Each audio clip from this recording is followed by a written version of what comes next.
Why choose a Sleep Number smart bed? Can I make my site softer? Can I make my site firmer? Can we sleep cooler? Sleep Number does that. Cools up to 8 times faster and lets you choose your ideal comfort on either side. Your Sleep Number setting. Enjoy personalized comfort for better sleep night after night. And now, max out your savings. The more you buy, the more you save on beds, bases, and more. Plus, get free home delivery on any smart bed with base. Limited time. Check it out at a Sleep Number store near you or at sleepnumber.com today. What can 160 years of experience teach you about the future? When it comes to protecting what matters, Pacific Life provides life insurance, retirement income, and employee benefits for people and businesses building a more confident tomorrow. Strategies rooted in strength and backed by experience. Ask a financial professional how Pacific Life can help you today. Pacific Life Insurance Company, Omaha, Nebraska, and in New York. Pacific Life and Annuity, Phoenix, Arizona. Did you know that parents rank financial literacy as the #1 most difficult life skill to teach? Meet Greenlight, the debit card and money app for families. With Greenlight, you can send money to kids quickly, set up chores, automate allowance, and keep an eye on your kids' spending with real-time notifications. Kids learn to earn, save, and spend wisely, and parents can rest easy knowing their kids are learning about money with guardrails in place. Try Greenlight risk-free today at greenlight.com/Wondery. I didn't even care if I was on the earth anymore. I wanted out so badly, I was willing to die to get out, because that is what his promises were for 8 years. I will kill you, I will kill you, I will kill you. And I thought at some point, I'm like, you know what? That sounds better right now than lying underneath him one more night. I think I would rather be dead. And so that started to almost give me the courage to speak out and to write the note, because I was willing to die to get out of the situation, as he promised was what would happen. And so I'm like, screw it. If I'm going to die, if I want out, maybe I'll just tell. That's Morgan Scafe, an author and survivor of child abuse. This is the Silver Linings Handbook podcast. I'm Jason Blair.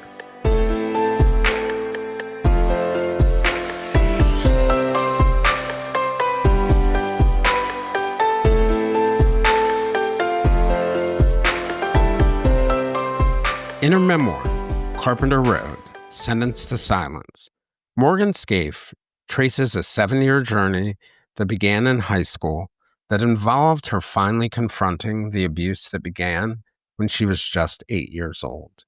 Her memoir is intentionally unfiltered as it reflects on the emotional and psychological recovery from grooming by an older man and the resulting sexual, emotional, and physical abuse. Morgan rejects the idea of carrying shame that was forced upon her and puts the responsibility squarely in the hands of her perpetrator. Raised in Flushing Township, Michigan, Morgan's abuse was at the hands of her best friend's father. In a 1969 article, there's a picture of a beaming man. Beside that picture is another one of him flying a wide-wing Cessna plane. The article talks about how that man, Thomas Minerick, then 26, worked as a farmer, as his father had before him, on 800 acres that was half owned and half leased. The article recounts his work flying to spray chemicals on the crops. The article lists Minerick's address as 10239 West Carpenter Road, Flushing Township. But behind that newspaper facade, there was terror, according to Morgan and locals in this lower peninsula town. For years, starting in 1979, Morgan says that Minerick, the father of 7 children, including her best friend, repeatedly sexually abused her and physically assaulted her when she frequently stayed at their home in the 1980s. He used threats to keep her returning and manipulation to keep her silent. Morgan says both she and her best friend were sexually abused by Minerick, and that for her, it lasted 7 years. She says that teachers at her Catholic elementary school ignored the bruises and cuts on both of them. But when she began attending the public high school, teachers gently but consistently questioned what was going on. Eventually, Morgan gained the courage to step away from the abuse. She says that one day when Minerick threatened to kill her, she simply thought to herself that she wanted to die anyway, and she walked away, never to return to that house on West Carpenter Road.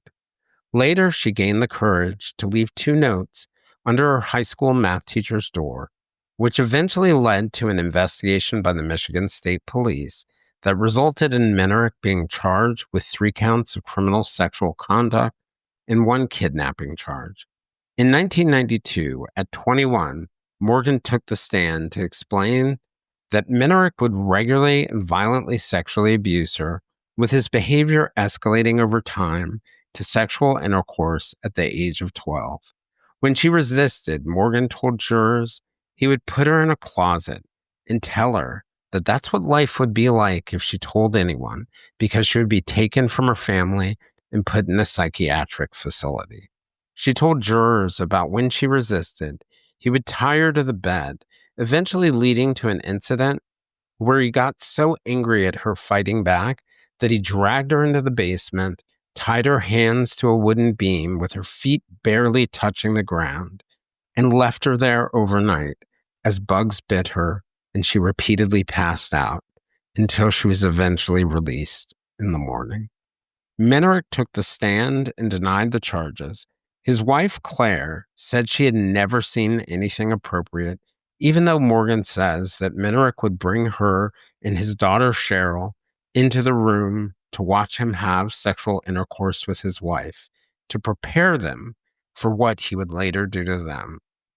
In the end, the jury believed Morgan, and Minerick was convicted of 3 of the 4 charges and sentenced to 25 to 50 years in prison.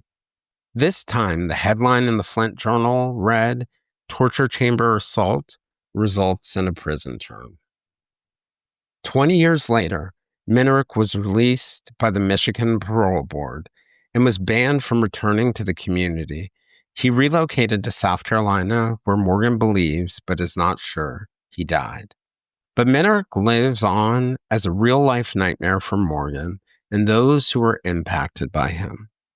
All these years later, Morgan has returned and lives in a home on West Carpenter Road, not far from where Minerick lived, a metaphor for reclaiming her life from her abuser. Today, we're going to discuss Morgan's experience being groomed and growing up facing sexual abuse in silence, the changes and reasons she decided as a brave young woman to confront her accuser with the help of her teachers and law enforcement, and the lessons she learned since she got away from that house on West Carpenter Road.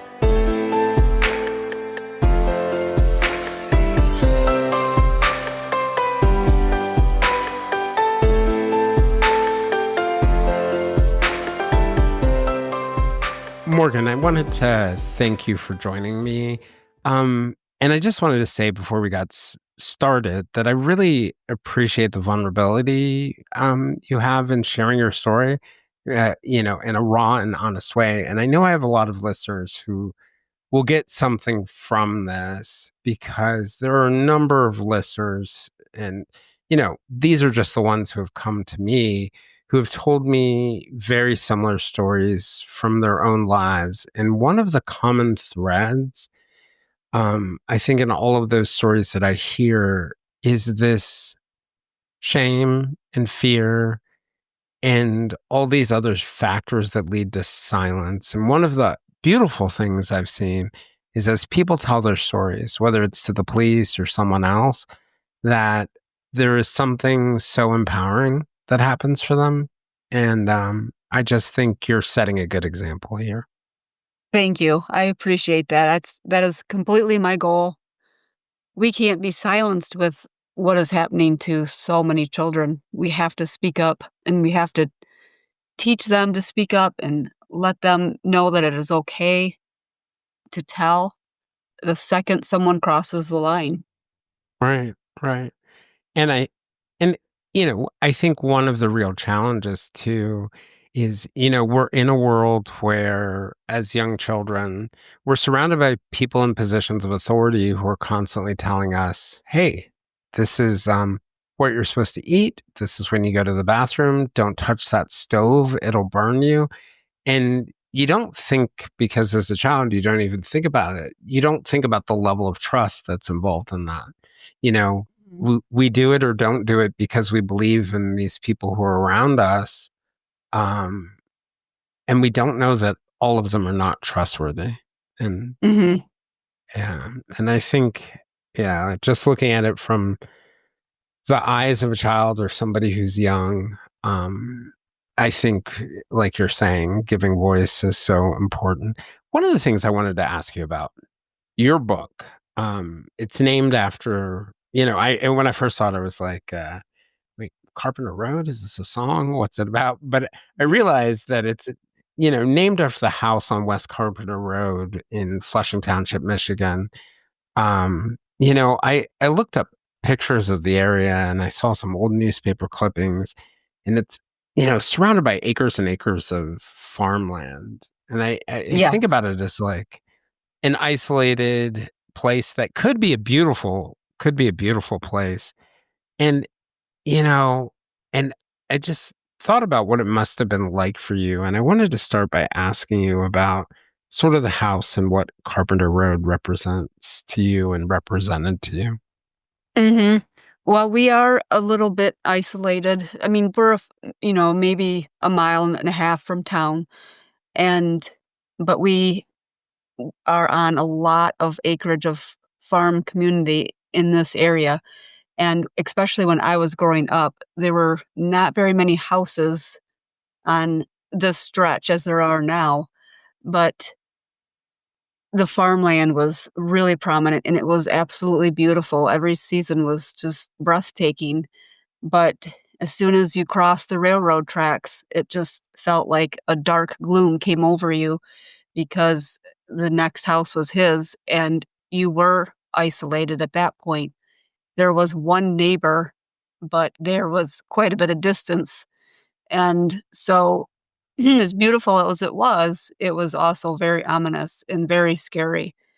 And I lived around the corner and was able to ride my bike down Carpenter Road all the time. So there was not a lot of traffic and it felt safe. My father grew up just about 5 houses away from where this happened. And I also went to high school on Carpenter Road. It's the same Carpenter Road, it just jogs.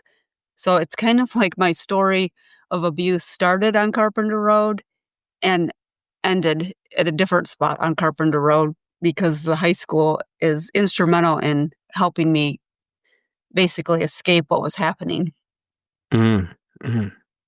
Yeah. So in a way, for you, the road itself is a metaphor for some of the most painful moments, and then also something that was very, very freeing for you. Absolutely.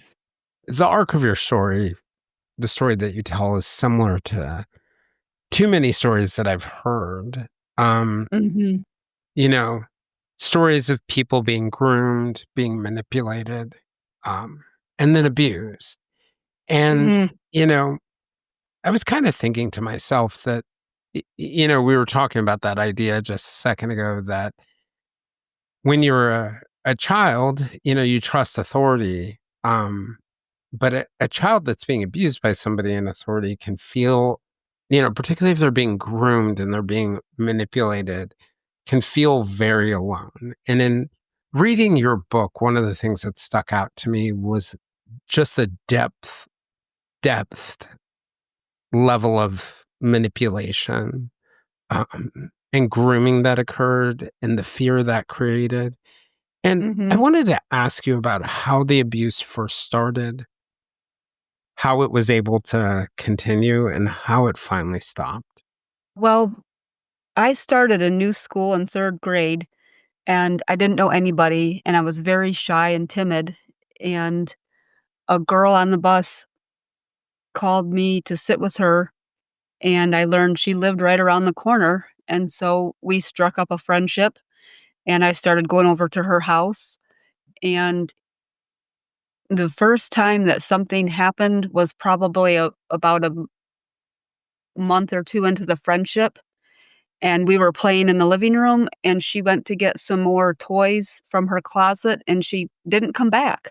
So I went looking for her, and when I went into her room, her dad was in there, and at first I didn't even see my friend, and then I realized he had her on the bed, and he was, molesting her, and he had his back to me when I walked in, and I startled him, and he turned around and grabbed me and shoved me up against the wall and immediately started threatening me, and then he had such a grip on my arm, I started to cry, and he tried to get me to stop crying. He told me to shut up. Um, he then started to undo my pants, and I started to freak out, and he really, really gripped my arm so badly I thought it was gonna break, and he basically very violently and quickly shoved his hand down my pants and then immediately started threatening me. "If you tell, I will kill you." He said and then he just right away got up and walked out of the room, and I'm sitting there looking at my friend thinking, what just happened?" And Right. I'm rubbing my arm, she's crying, I'm crying. We go back out into the room we were playing in, and she said, "It's getting dark. I think you should go." And I looked up the picture window and it wasn't, and I'm like, "Yeah, I agree. I need to go." And I left and I rode my bike back home, and I didn't have any frame of reference of understanding what had happened or why. All I could think of is, "What did I do wrong? Why did he get mad? Why did he touch me in that way?" But I kept trying to think what I did to cause his reaction, and that is where I focused my attention. And then I Hmm. didn't go back for some time because that was crazy, and I wanted no part of that. But my friend kept pressuring me, kept asking, and so ultimately I gave in and went back, but nothing happened for quite a while, maybe, 3 weeks, and things seemed normal again. Her dad was very loud and always yelling, and someone was always in trouble, and Hmm. so it was, a very intimidating place to be. We had a very dysfunctional, home life situation as well because my mother was drinking excessively to cover up her trauma. And Hmm. that's how she dealt with it, was drinking. And that is why, I have my biggest message to anyone who's been abused is heal your trauma because you're gonna repeat it somehow, some way. You're gonna pass it on and infect others with it. And my mom was abused by her father and in a sexual way and did not deal with it except through drinking.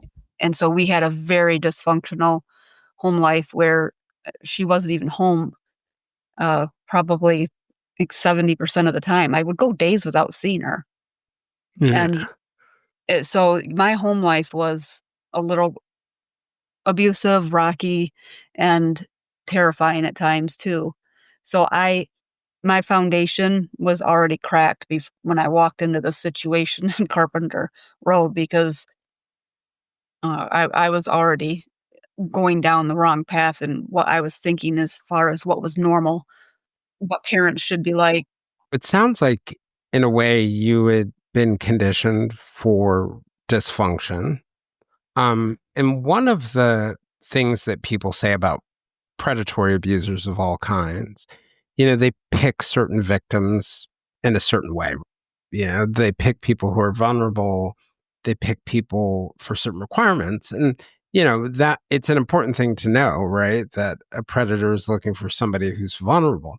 But I think Mhm, one of the effects of that is it makes it easier for the person who's being abused to sort of blame themselves and ask themselves, because you've already been in an environment where I'm guessing you may have already been blamed for things that you totally didn't do. And so it mhm, becomes another shade of this dysfunction that you've sort of already seen. mhm. Absolutely. Yeah, I was pretty much, a mark from the very beginning because of my home life, how vulnerable I was, how shy, timid, frightened.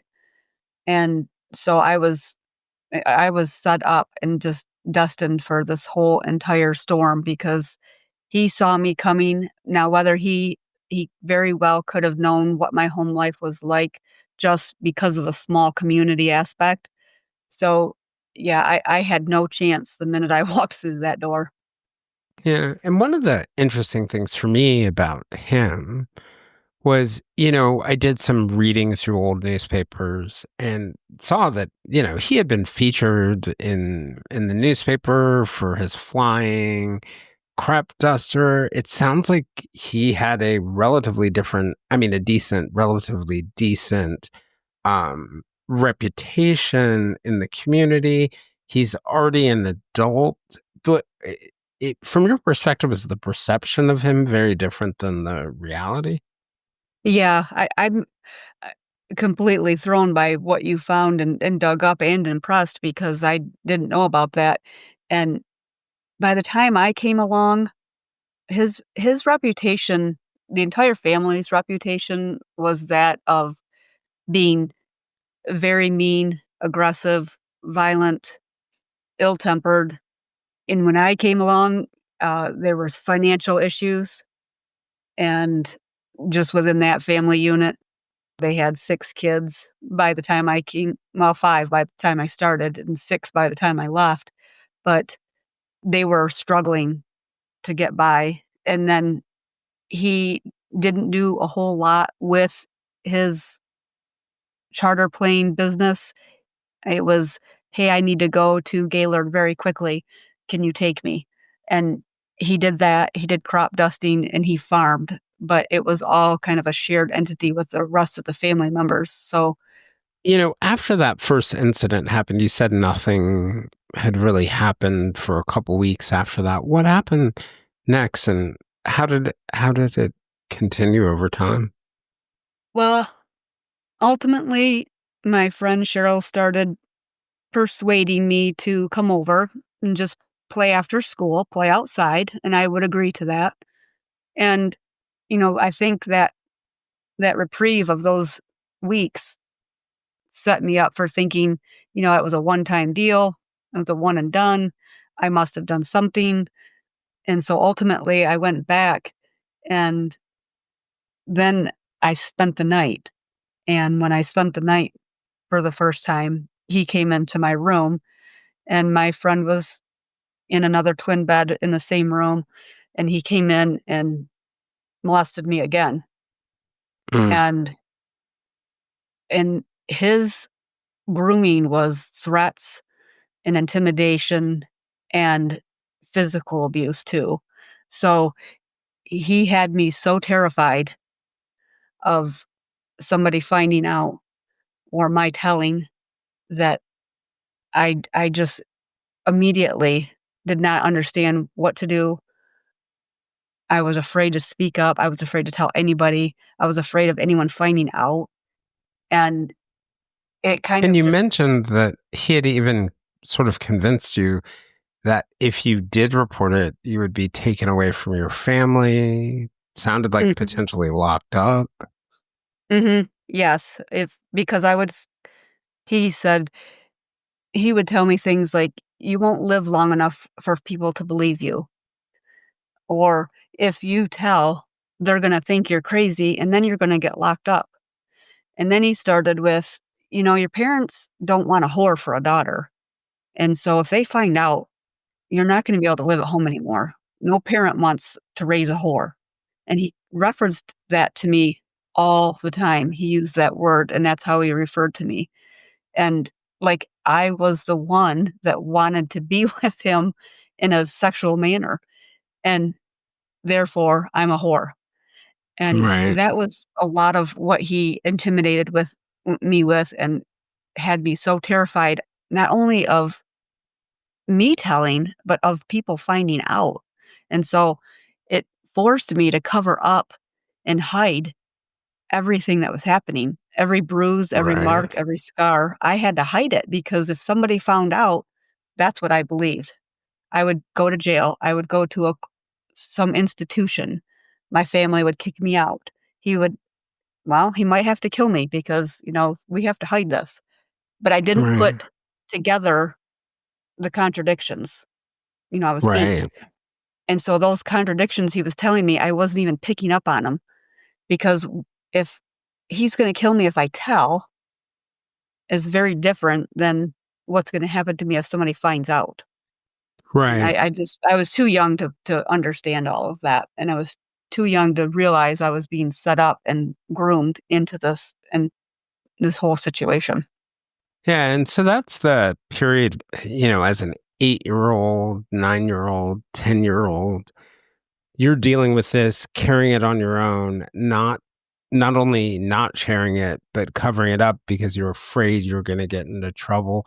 When I was reading about the case, one of the things, that I'd read in one of the articles was that it progressed when you were 12 to intercourse, and that one of the things that he would do would be lock you in a closet Mhm. and tell you, like when you tried to resist as you got older, um, and tell you that that he was doing it to give you an idea of what it would be like to be locked up. Mhm. Um, and it just, even that part just felt like such terror. Um, and it sounds like to me it just took so much courage to even resist. And I'm curious about what that evolution in your mind was to move to the point where you began to fight back. Well, I was pretty scrappy child. And so when he was, if he would hit me, I would stand back up. And if he didn't, okay, so in the trial, this became a big issue because the closets weren't technically locked. It's just if you came out on your own, you had to be the stupidest person alive. So he would take me and force me into the closet and shut the door without a light, and it was terrifying at the beginning. Now the handle wasn't locked, the door wasn't locked. I could have opened it up, but that would have been, tantamount to suicide. Relatively And unwise, right? exactly, and that became an issue at trial because I kept using the word, "He locked me in the closet." And they had somebody that looked at the closet doors and then testified, "Well, there's no locks on them. They look like they're the same old doors. There's no locks. So how can you claim you are locked in the closet?" And, it was just semantics. To me, I was locked in the closet because if I came out, I would have taken a humongous beating. So he did things like that. He would tell you something and then show it to you. So if you didn't comply with what he wanted, he might tell you what's gonna happen, and then if you do it again, it happened. I mean, he was instrumental in proving his point as to what he was gonna do to you if you didn't fall in line, and that was constant throughout the years, and it wasn't I mean, he tied me to the bed because I was resisting him. Well, of course I'm resisting him. First of all, he's 10 times my size, and I couldn't breathe when he was on top of me, and so, of course, I'm gonna fight and do what I can to get him off of me, but that would make it worse. And then to prove his point that I shouldn't be doing that, he started tying me to the bed. And so I couldn't resist. And then he couldn't get the knots untied, so he had to cut them, and he would cut my arms and then blame me for pulling on the ropes and tightening them too hard. So I would then end up taking a beating after that.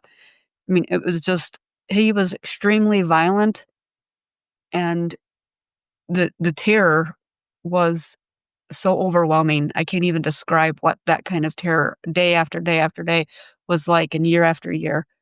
It was just horrifying. And he did Right. progress systematically with what he was doing with me. It's like he worked his way up to every new type of abuse. So if he was it first started out, he was touching me. Then it worked up that I had to touch him.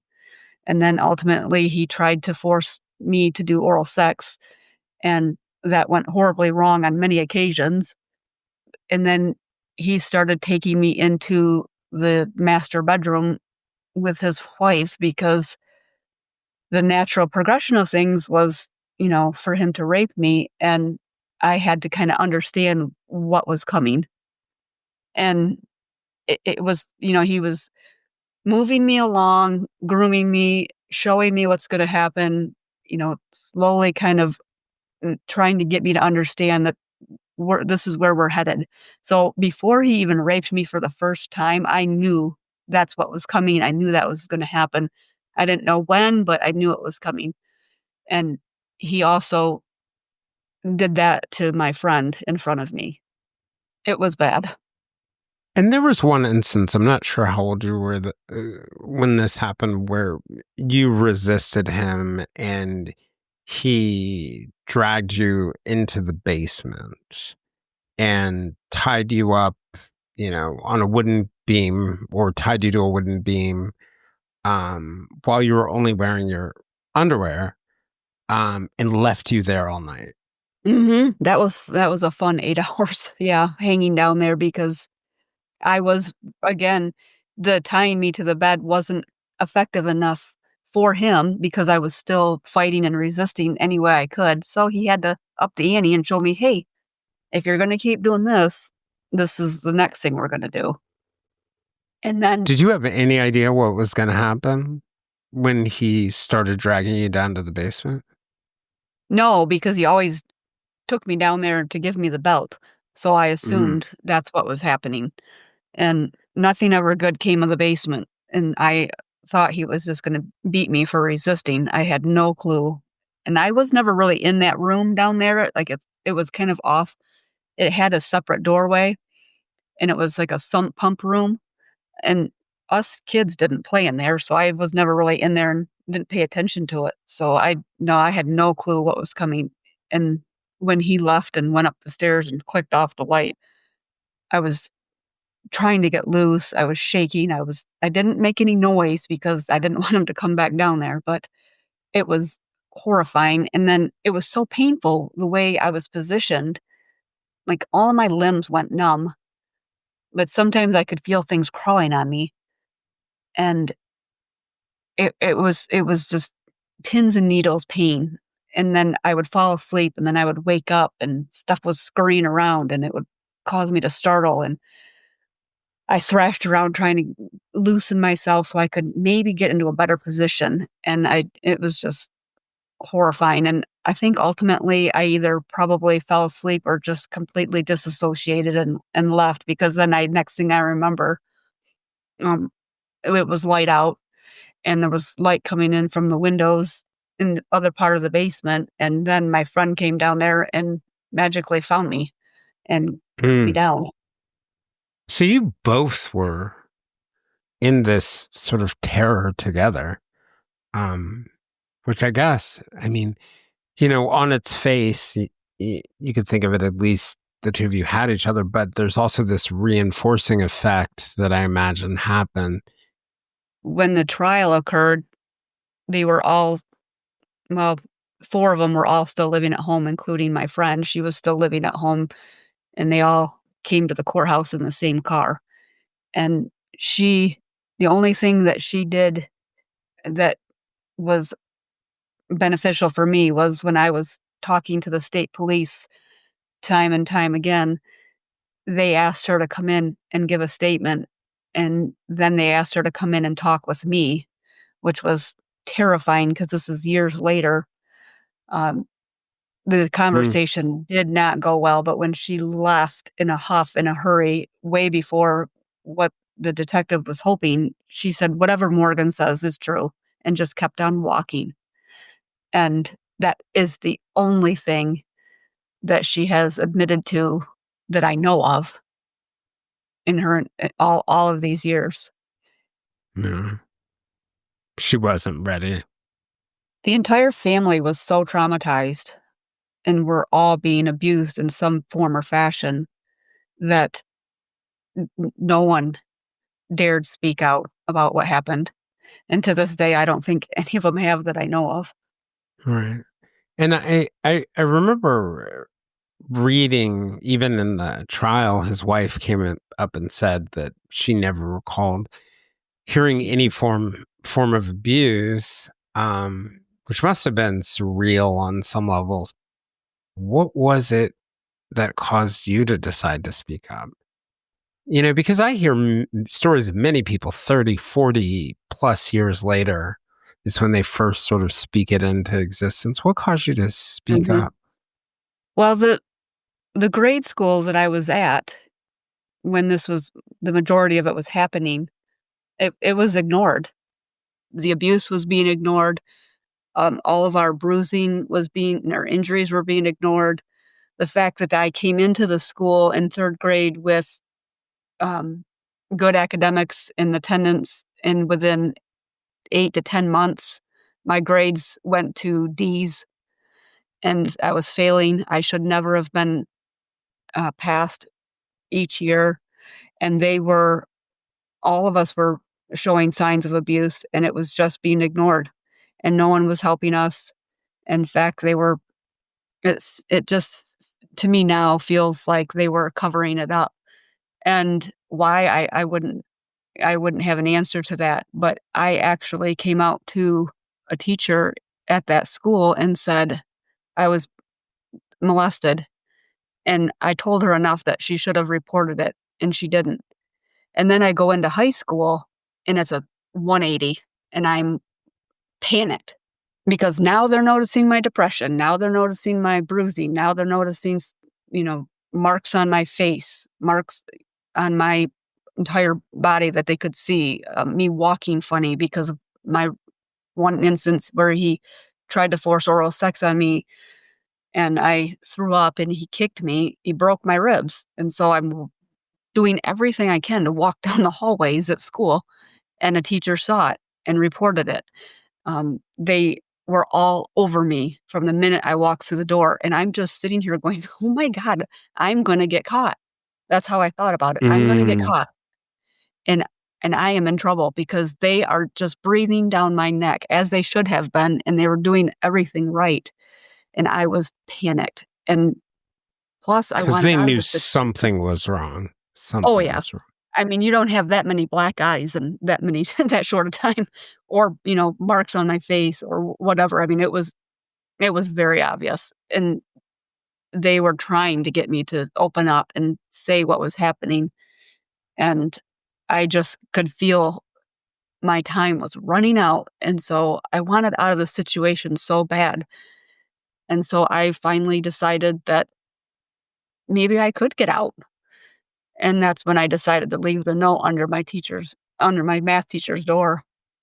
Tell me about that. Tell me about that moment and that decision and writing the note and sliding it under your math teacher's door. I thought I was committing a crime, and I don't know why. I was terrified, but I wrote the note at home and took it to school, and when everyone had left for the day and the halls were empty and the teachers were closing their doors and walking away, I stayed behind and waited until she left and closed the door, and then I walked around the block of the hallways, came back, and, looked around like I'm gonna, steal something, and I'm gonna get caught, and I'm gonna go to jail, and I'm terrified, and I thought I was gonna just throw up all over the floor, but I bent down, put the note in the door, shoved it, and took off, and went home and went to my room and shook for hours. I was just like, and then I wanted it back. I regretted it. You're like, how can I break in and get that note? Yeah, I'm like, "This is really bad." But I didn't sign it either because I was so terrified of her finding out that I had done that, and then what was gonna happen? So I thought, "Well, I have to have an out." I mean, if she I finds gotta out, have some I deny it. deniability. Exactly. Right. But then nothing happened because she didn't know who wrote it, and so I had to write a second one, and this time I was much more forceful. I said, I'm desperate, I need help. I can't tell you who I am, and I can't tell you what's wrong, but I need help." And Mm. she really started digging then to find out who wrote this note, and she did, and she sent me a note back, and then telling me to come talk to her, and it it took quite a while for me to even get up the nerve to do that, but then she kinda came to me and said, "Hey, do you wanna talk?" And I still couldn't even tell her anything. I mean, and Mm. I lied about it being in the past because I knew that if I said it was still happening, oh, explosion. And so I said, "Oh, it wasn't that bad, and it was a long time ago." And she's like, "Well, what wasn't that bad?" And I wouldn't even say what happened or who or anything. But I did talk about my home life a little bit, and they kind of assumed that maybe I was being abused physically at home. And so at one point when they told me, like the final black eye that they said, "That's enough, we're calling CPS." I mean, I flipped out, and they kind of assumed that it was maybe my mom doing it because of her drinking, and I just absolutely panicked and got angry and refused to talk to them anymore and said, "I will never speak to anybody if you call CPS." I mean, I was so panicked, even though that is exactly what I needed and exactly what I wanted. I desperately craved for someone to put an end to it. Yeah. I wonder whether in that moment where you first left the note and then went home and were nervous and then nothing happened, I wonder whether that was clarifying for you in the sense that that feeling you had afterwards told you that you do really want to know, right? You're riding on the fence, worried that Mhm. something bad is going to happen, also worried that it's not going to stop. And something about there not being a response because they couldn't figure out who it was just clarified for you that you needed it to stop. And these are good people in your life. Do you think there's a lesson in there for like caretakers and teachers and other people like that? Well, yeah, my story is really important for teachers to hear because kids will not reveal what's happening to them.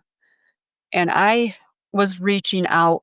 Frankly, I was reaching out because I was I was done. I didn't even care if I was on the earth anymore. I wanted out so badly, I was willing to die to get out because that is what his promises were for 8 years. "I will kill you, I will kill you, I will kill you." And I thought at some point, I'm like, "You know what? That sounds better right now than lying underneath him one more night. I think I would rather be dead."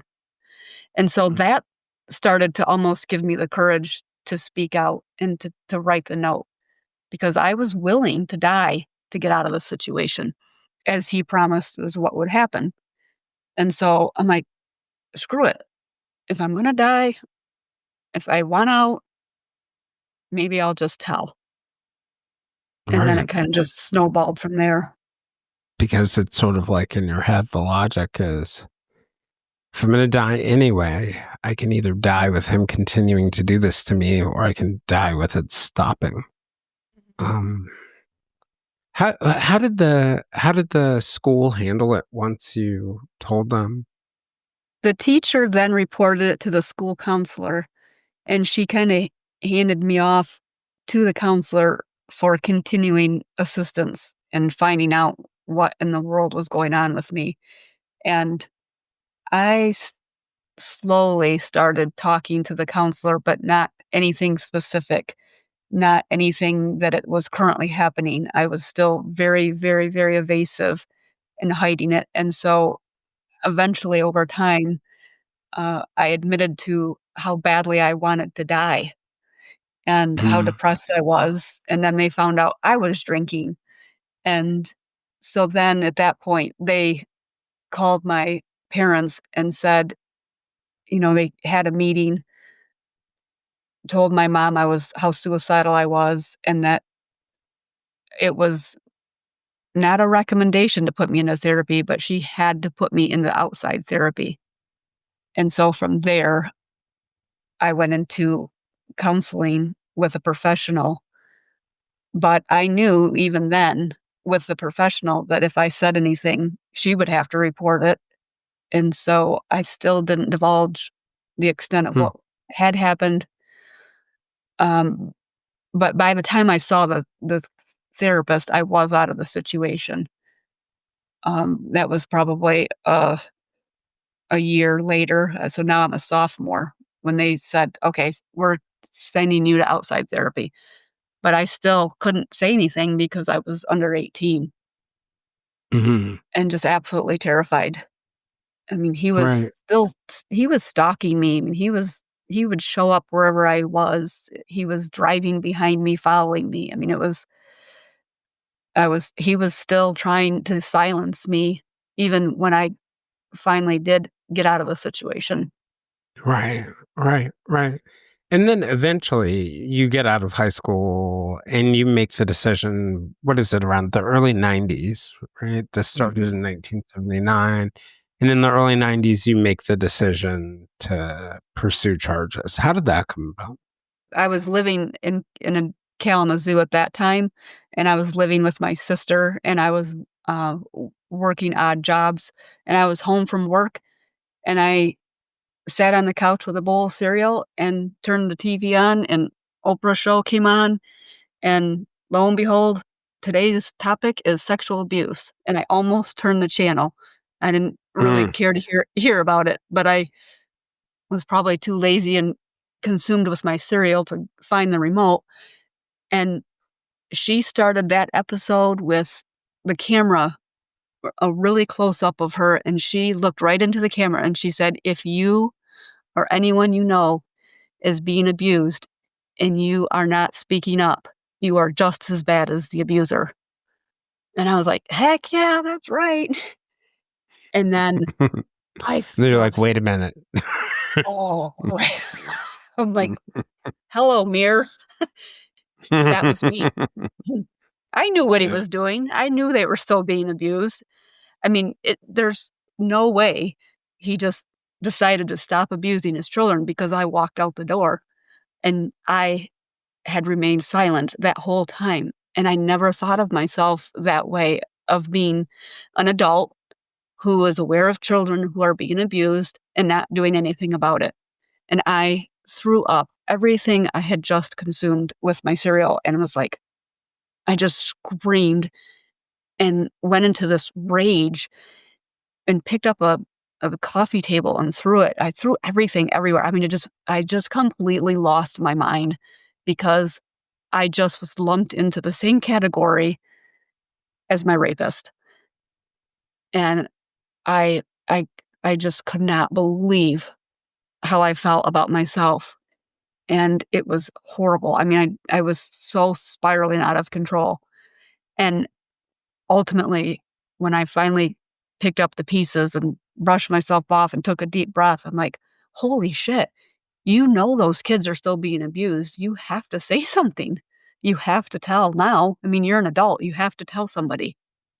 I was so afraid to make that phone call from Kalamazoo. I drove home to my parents and stayed the weekend and then stayed over on a Monday and went to a public place to find a payphone because this is before cell phones, and made the call to CPS. I was that paranoid and afraid of being discovered because I was gonna make this call and report it, but I wasn't gonna give them my name. I was gonna tell them everything that happened, everything that was going on in the house, in as much details. I mean, they asked me a million questions, and finally she said, "How do you know all this?" And I said, "'Cause he did it to me." And the phone, I mean, just silence on the phone. And she said, "Will you please tell me your name?" And I said, "No, I'm not giving you my name." I mean, I was so terrified still all these years later. And so that was the phone call to CPS. But their response to it put me into another rage because Mm. they did a epic failure of a job. They basically closed the case, no findings. I completely lost it on the phone because I just couldn't believe that that is what they came up with. And I asked her if I said to her, "Did you check his belt?" And she said, "What? What, excuse me?" I said, "His belt buckle. Did you look at it?" And she said, what are you talking about? I mean, she's probably thinking, oh my God, this woman's lost her mind. And I said, because there's a lot of blood saturated in his belt and it belongs to all of us. And I hung up the phone. I was so enraged. I'm like, now I'm up. Now you've pissed me off to the point. And then that's what prompted me to figure out who do I go to? What do I do? What's the process? And a friend of mine that I was working with at the time helped me with that and directed me to the Michigan State Police. And she went with me and we sat there for hours for I don't even know how many days in a row. We kept having to go back and forth, like every week for weeks and telling the story, what I could tell, because there was a lot I couldn't tell. I was terrified of revealing everything that had happened. I just got out enough to allow them to file charges. And so they filed charges against him. And one of the things that I had sort of noticed, and this is just my impression, the people in his family who are also the people that he's abusing, like you said, showed up in the same car with him and kind of lined up behind him. But one of the things that in thinking about the dysfunction you felt at home, it feels like your family stepped behind you once this all started. But they gave you the agency to chart your own course and decide whether you were gonna port. And that was an interesting element for me, because I just wondered, did your parents ever talk to you about how they felt once they found out? Yeah, it about killed my mom. She was devastated. I mean, and took responsibility for it with her drinking and being, I mean, when she drank, she was mean. And so she was scary as well. And she quit drinking. She apologized profusely. She took responsibility for, the part that she played or didn't play in all of it and being unavailable. And then she kind of went into a little bit of a guilt depression herself over it because, I mean, the details are horrific and she's really, really struggled. And I know my dad did as well. He, like a lot of men, went the anger route and wanted to kill him, basically. And Mm-hmm. even asked me, how do you want this to play out? How do you want to do this? And I didn't understand what he meant. And he said, well, do you want to deal with the trial? Do you want to deal with all of this? Do you want this to just disappear? Wow. And I'm like, no, I think and I didn't really want to go forward with the trial. I just wanted to help those kids. I wanted them out of that house. I wanted them away from him. I wanted him in jail. But I saw what was unfolding, that it was going to be completely up to me on my shoulders to do it. And I did not want any part of it anymore. And I just wanted the whole thing to stop. I wanted the kids to be safe and everyone just walk away. But I was in it already too deep with with the charges being filed. And then he was arrested.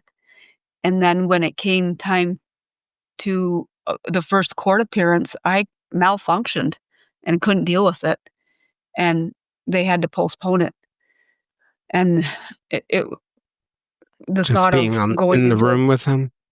oh my God, yeah, just the whole thought of seeing him again, being in the room testifying, it was too much. It was, Talking uh, about some of the most difficult things in your life as just yeah. barely outside of your teenage years in front of a Mhm. bunch of people.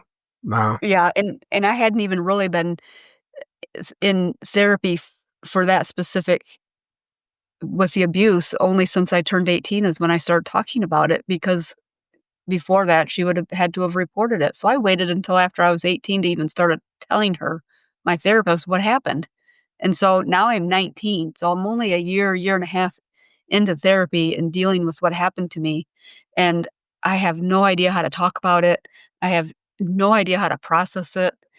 And now I'm being thrown into a courtroom drama trauma that was just like, ah.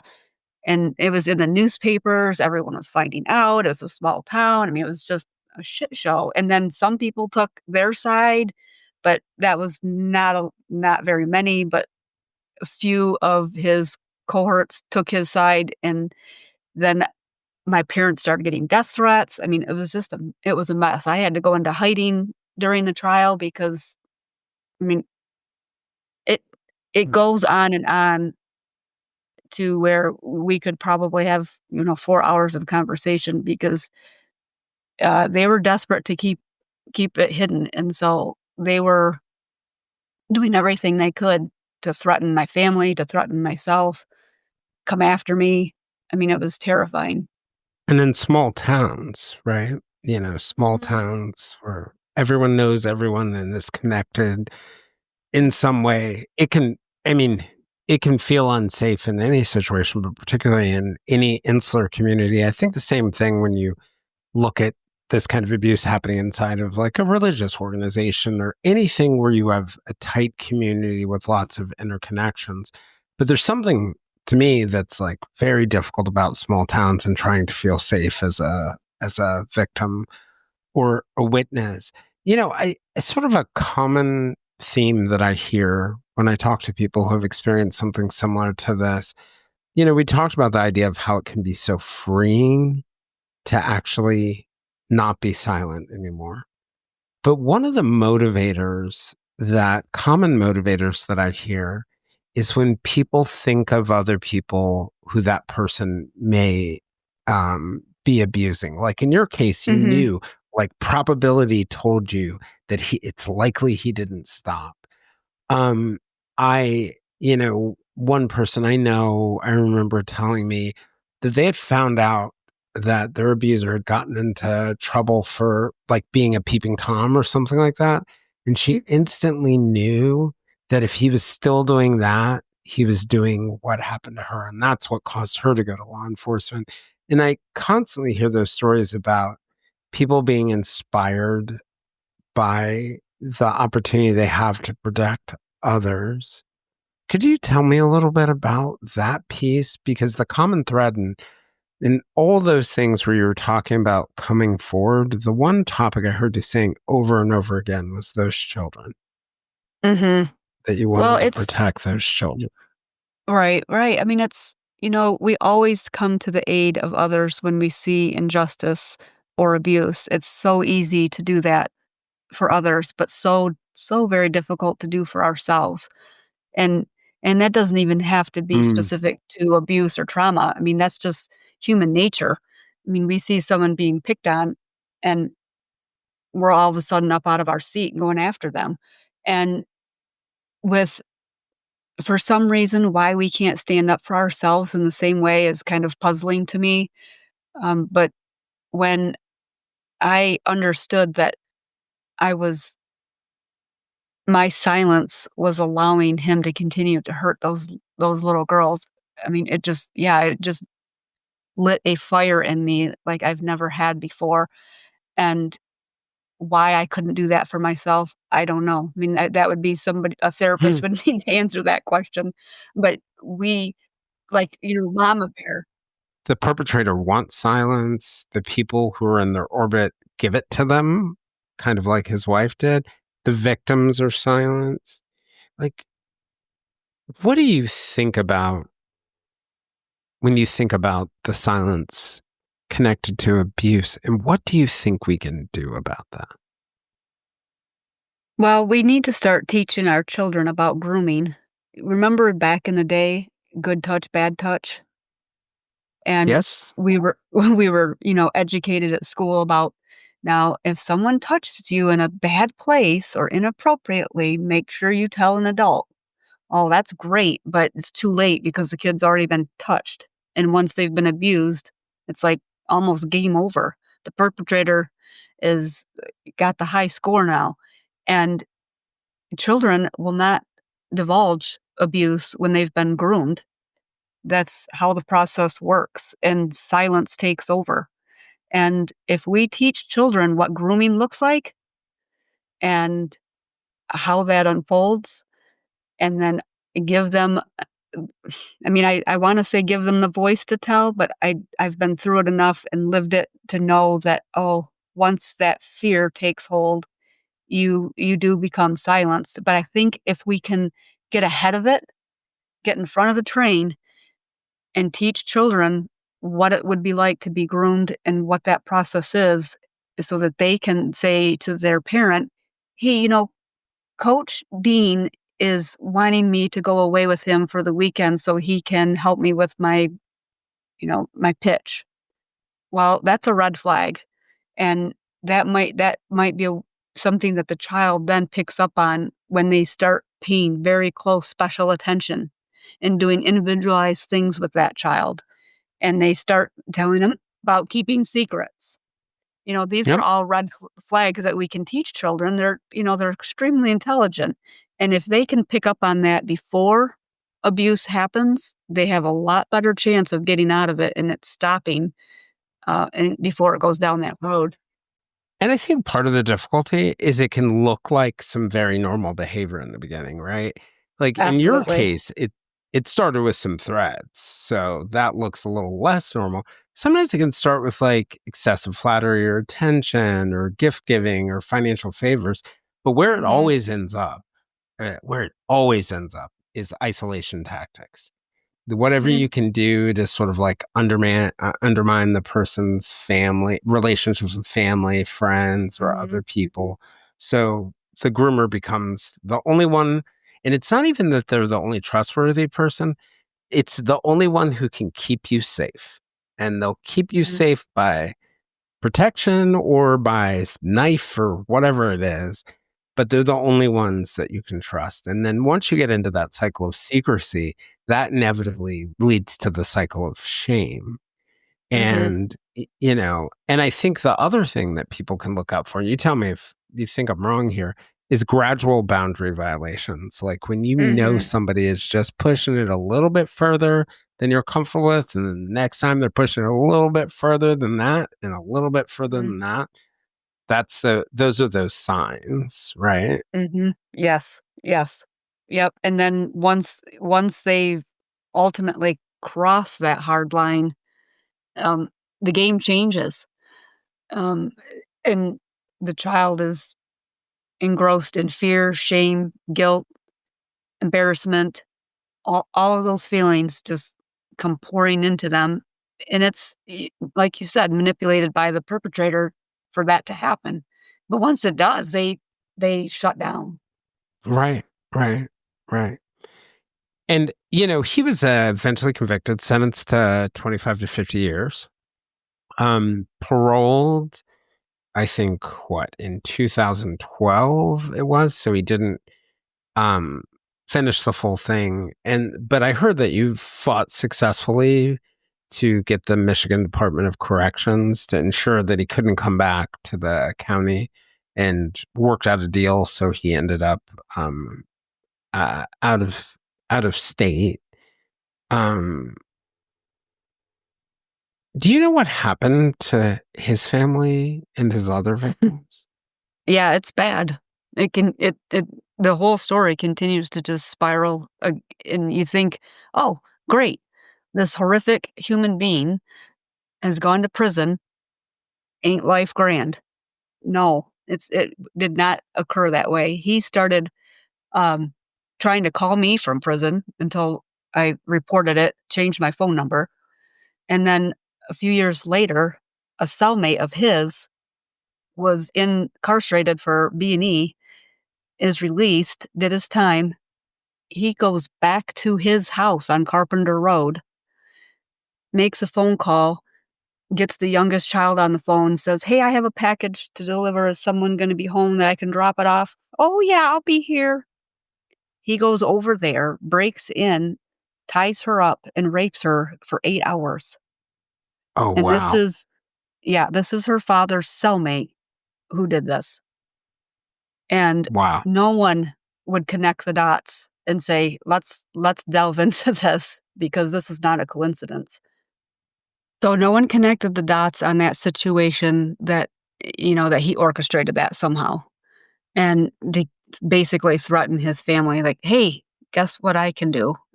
I can still get to you, and you're gonna keep silent. And that individual was apprehended and caught, and he is still actually incarcerated for that to this day. And then some years later, I find out when he is finally paroled, and what happened with that situation was they promised me that they were going to keep him out of Genesee County, because when we learned he was going to be paroled, I decided to move back home to my community who had supported me all of these years. I decided to move back with my family and friends and community and feel safer. Even though I was moving back to where it happened, I felt safer, in numbers with my family and community. And so I put the house up for sale. I quit a excellent, wonderful job that I absolutely loved and was moving back home. And I went to pick up my daughter from daycare, and I got a phone call, and it was an advocate for the entire parole process saying, we're sorry, but we can't hold up our end because we have nowhere to put him. No one will take him. They couldn't find anywhere for him to be and to live out the rest of his parole time. And we have to put him like 20 minutes away, basically. And I don't think I spoke for 2 minutes. I'm like, you're kidding me. I mean, like, I just completely lost it. And it was like, okay, I have to fight this. And I turned it into a huge deal with the media and got them involved and got them to tell the story. And then the prosecuting attorney at the time and one of his coworkers fought so hard on my behalf with the Department of Corrections, because it's ultimately the Department of Corrections who makes the decision. And, it's kind of out of the hands of the law, so to speak. And they fought and said, hey, you guys cannot do this. And they ultimately found somewhere to place him in South Carolina. And, it was like, oh, thank God. I mean, it would have been interesting for him to be back in this community, because no one was going to be tolerating that. I mean, everyone would have fought it terribly. And some people were like, no, let him come back. We want him. We want to pay him a visit. That kind of mentality. And it just turned into a big fight. And finally, that was one thing that I did win, because he was being released after 20 years, because at that time they didn't have truth in sentencing laws. And so a individual could be up for parole after 2/3 of their sentence, which was 20 years, which was where he was at. And then because the prisons were overcrowded, and they didn't feel like he was a threat, they decided to parole him. But when he was down in South Carolina, other family members of his had moved there because of what happened with the incident at the house. Claire picked up those kids and moved because of what happened to the daughter. And so he ultimately went down with them and put in a visitation request for my friend Cheryl. They did deny the visitation request, but by now my friend completely became unhinged with the release and coming down into where they're living in South Carolina, and completely kind of went crazy. And it did not turn out well for that in that situation. One of the things that I wanted to ask you, I know one of the things that you said is that, like, sort of more controversial is that pedophilia is not treatable. And one of the things I was thinking about when I read that, I thought to myself, it may not be curable, but it's manageable.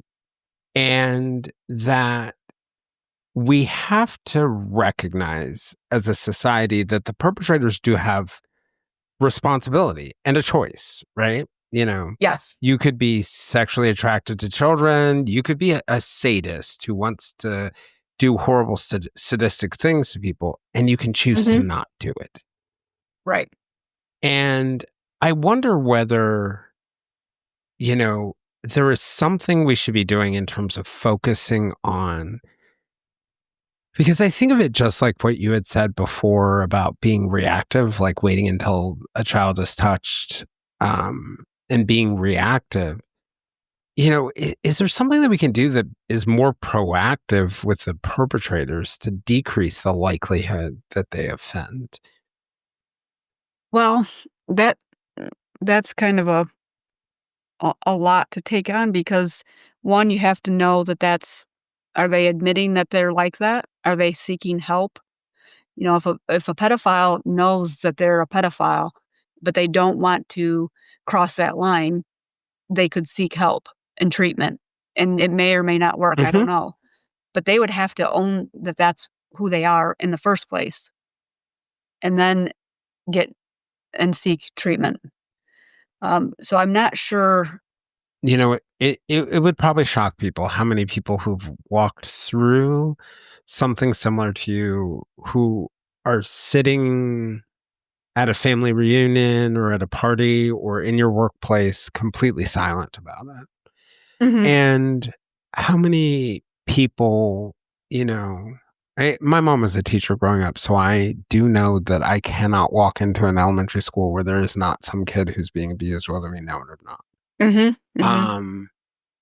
I but what are your sort of hopes and dreams for the people who have suffered through things like this or are suffering through things like this? What's your message to those two groups? Well, I kind of see a pattern with survivors.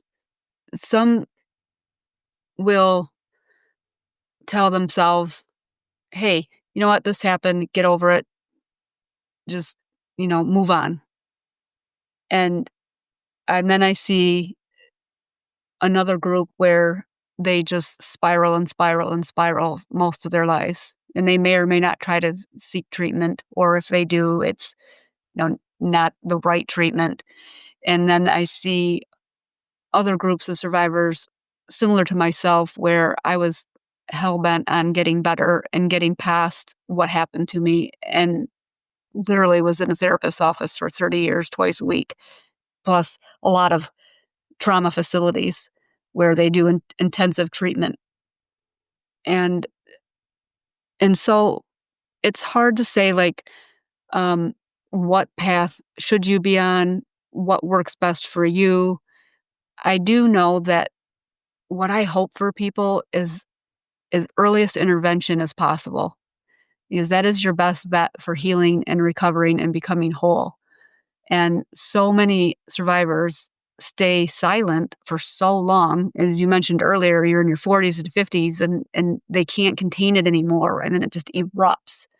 Well, they've had such a difficult path and then still have a difficult path to continue on that it just is so disruptive to their entire life. And so without early intervention and therapy, it is a really hard road to go down. But you have to be, these survivors need to be willing to speak out as soon as they're out of the situation. But as we know, that is so hard to do. And it takes years sometimes for them to own what happened or to speak about it. It takes years for them to seek treatment. And sometimes it's something in their life that is so explosive that they're kind of forced into therapy because maybe a divorce or something else has happened. But without an early intervention, that is my best hope for survivors, is to get into some kind of treatment as quickly as possible and just be absolutely determined to heal and to speak up and to not allow themselves to be silenced any longer. Because really, these guys are, as soon as they're done with one child, they're moving on to another. And so how many other victims have been abused in the time frame that someone decides that they want to speak up and divulge what happened to them. And it is so tragic, and it is so sad what being victimized in this manner does to people. It is, I will be honest, it is really, really hard to overcome, but yet we have to. It's really the best path you can be on is to heal, because even if you don't abuse children yourself, you're still passing on your trauma in some form or fashion, like my mom did to me with her drinking. It allowed this entire situation to happen. Had she been at home every night cooking dinner and having conversations with us at the dinner table, and had a normal functioning family life, I don't think I would have been involved in that situation to the extent I was. And so, early intervention, speaking out as soon as you can, healing your own trauma so you're not passing it on is my advice to people. And stop allowing perpetrators and pedophiles to silence us, because the best thing that we have is our voice to speak up. And when we all band together as women or survivors and men that have been victimized, if we set down the shame, because it really does not belong to us, it belongs to the perpetrator, and band together and encourage each other to speak up and to talk about it. I mean, we have to destigmatize this entire topic in the first place, because that is another reason people remain silent. And educate others on what trauma does to children. I mean, it is changing their brains. And so Right. there's that whole topic to deal with. I mean, when you're that traumatized and your nervous system is destroyed, and it just wreaks havoc in your entire life if you don't seek treatment. What would your message be to the people who might be listening right now who are like you when you were that young girl who is in the middle of the abuse? Oh, to a young girl in the middle of the abuse? Yeah. Girl, be bold, be brave, and tell. Tell somebody, and you keep telling somebody until someone makes it stop and changes the situation. Because as we know, not all family members react the way we would hope when we disclose abuse. I mean, I know so many survivors have reached out to me telling me their story, and they were shunned by their family because they said, Uncle Fred molested me. No, he didn't. Why would you say something like that? How could you talk about that in that manner? And then they completely cut them out of their lives. I mean, I hear that a lot, and I was so fortunate that my family believed me and supported me, and so did the entire community. But so many survivors finally get a voice to speak up, and they're just shut down completely. And that is tragic all in itself. But turn around and find somebody else, because there are people out there that are going to listen and believe you and help you. And you just have to keep telling somebody until you find that person. But never allow the perpetrator to shame you into silence. Yeah. I think that's a great message. And it's a message to the rest of us who may someday have somebody come to us and say something like that. Be there and listen and help and support and get the person the help they need. And I think one thing I think of in those situations is that you, the person who may be listening, if you're a family member or, you're related to the perpetrator, or you're a school teacher who may pull yourself in the middle of a mess. Yeah, there may be a cost to you for what you do, but it will never be as big as the cost that the victim will pay if you don't do something. Yes, and so many people are afraid to speak up because when they suspect, say a parent suspects their child's friend is being abused in their home.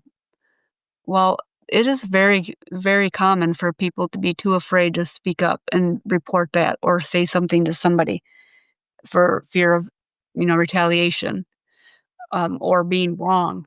And Or we just have to live by the person still. And, one of my fondest memories, I mentioned my mom died in October of 2023, but one of my fondest memories of my mom that I happen to be talking about today, and it's probably not a coincidence that we're talking this day because I was probably thinking about it because of this. When we were in middle school and high school, we were friends with these kids down the street. Love them. They were great neighbors. They were part of the group of friends in the neighborhood. The stepdad was a little weird. We always thought he was a little bit weird, but not like creepy weird. Mhm. And then one day, the oldest girl came over to our house, and we were friends with her, and she went right by us and went and talked to my mom. And at the time, I had no idea what was going on. But soon, all the kids were in our house. And somehow, this is pre-internet age. I don't know how my mom did this, but she hunted down their biological father and had them come pick her because the daughter had told her that they were being abused. Mhm. And, initially I was like, go mom. That's like, that's so you mom. Years later, I was like, and you still have to be neighbors with these people, and you still have to live in the same community. And Yeah. and I was like, huh. I was like, go you even more, mom. Yeah, that's bold. That's awesome. Yeah, I love that woman. Oh my gosh, I wish I could hug her. Oh my gosh, that is amazing because that's what needs to happen. That's what we have to do, and to, you know, I I wanna say put an end to this, but I don't know if that will ever happen in my lifetime or ever, but we have to stop, with the silence and the shaming and not believing or, oh, there's a lot of families that when they learn what happened, they just sweep it under the rug, be quiet, never tell, don't tell anybody. Don't, oh my God, don't ever repeat that you were abused. It's like, oh my Lord. I mean, that's being re-victimized all over again. And we have to figure out a way to destigmatize the shame on from every every angle. There's shame. I mean, it's just Yeah. it's mind-boggling, and when I feel like we can make a difference in children being abused. We might have to take some really, really bold steps to do it, but if that's what it's gonna take, that's because it ruins And we need to have lives. some real conversations about who we are as a society as opposed to Mm. pretending we're not who we are.